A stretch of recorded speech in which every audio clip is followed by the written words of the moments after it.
Ladies, let's be real. Why is it that we can crush our goals at work, run a household, juggle a busy social life, and somehow still feel like a deer in headlights when it comes to the bedroom? Spoiler alert, you are not alone. Today, we're diving into the 5 biggest reasons women feel insecure in the bedroom. And trust me, we're not just airing out these issues. We're handing out some clear solutions like candy at Halloween. So buckle up, beautiful. It's about to get juicy. And wait to hear about Maria's oral sex dilemma.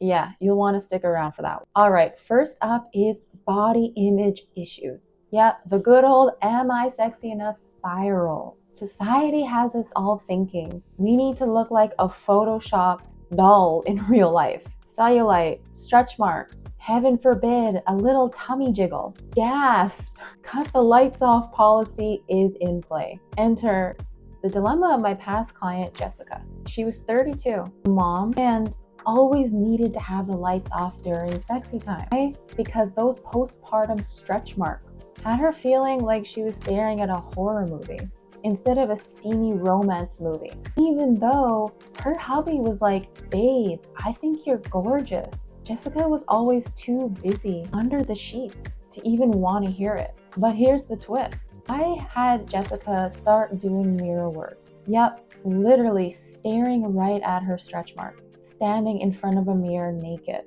teaching herself to learn how to admire her body like it's a piece of art, because it is. Instead of covering them up, hiding and avoiding and trying her best not to ever look at her stomach again, she dove head first into looking at them. And you know what happened? She started to see those stretch marks like battle scars. Battle scars. Strength. Add in some sexy lingerie and bam, she turned that confidence meter all the way up. Positive affirmations like, my body is beautiful and powerful, became her new mantra. Moral of the story, own your skin, mama. Your body doesn't need to be perfect to be sexy. Next up, the fear that has killed more bedrooms than bad breath. The fear of judgment. Let's talk about my past client, Maria. She was 28 and convinced that her boyfriend thinks that she's bad at oral. So what does she do? She avoids it like it's a cursed fruitcake at Christmas. A fruitcake?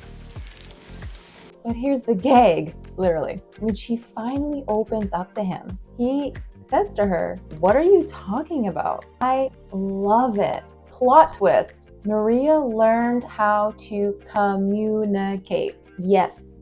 Yep. Talking about what feels good, what doesn't feel good. And realizing sex is not a performance. It's a team sport. She was able to flip the script of where I'm doing this wrong to we're exploring this together. And guess what? This took all the pressure off. And suddenly, Maria was a confident queen in the sheets. So PSA, your partner is not a mind reader. And 99% of the time, they're not judging you. They're just happy to be there. Number 3 is feeling clueless. Meet my client, Lena, 25, and found herself in her first serious relationship. And she was all like, how do I go about this? And no, Hollywood rom-coms are not reliable sources.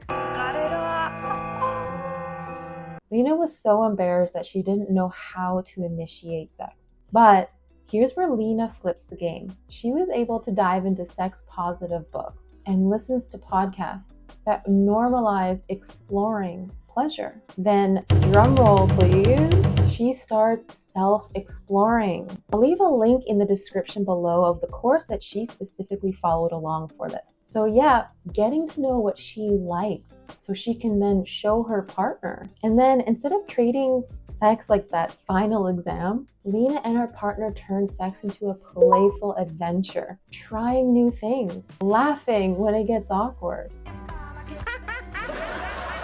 And then just realizing it's all part of the fun. Who knew learning could be this sexy? Now, let's just go a little bit deeper. Past trauma or negative experiences, this one's heavy, but It's real. My past client, Emily, who was 35, had an ex who made her feel like she was never good enough in bed. Fast forward to her new relationship with her long-term partner, and she's still carrying that baggage with her, struggling to let her guard down with a man whom she loves and knows she can trust. She tried therapy with little progress, and that's when she reached out to me. Emily's breakthrough moment, she worked with a professional to process her past and set clear boundaries in her new relationship. She also practiced mindfulness during sex, deep breathing, staying present, and focusing on the sensations, not every old insecure thought that popped up. And you know what? Healing isn't linear, but Emily learned she deserved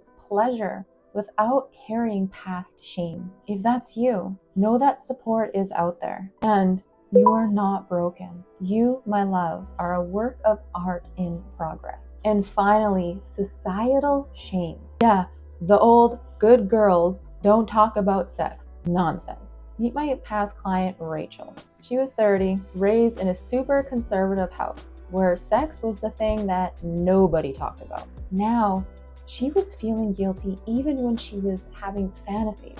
She was afraid to ask for what she wants in bed because what if that's too much? But here's the glow up. Rachel starts journaling her desires, giving herself permission to explore what really turns her on. She ended up surrounding herself with sex positive influencers and friends who talk about sex like it's no big deal. And she shares a fantasy with her partner, expecting judgment.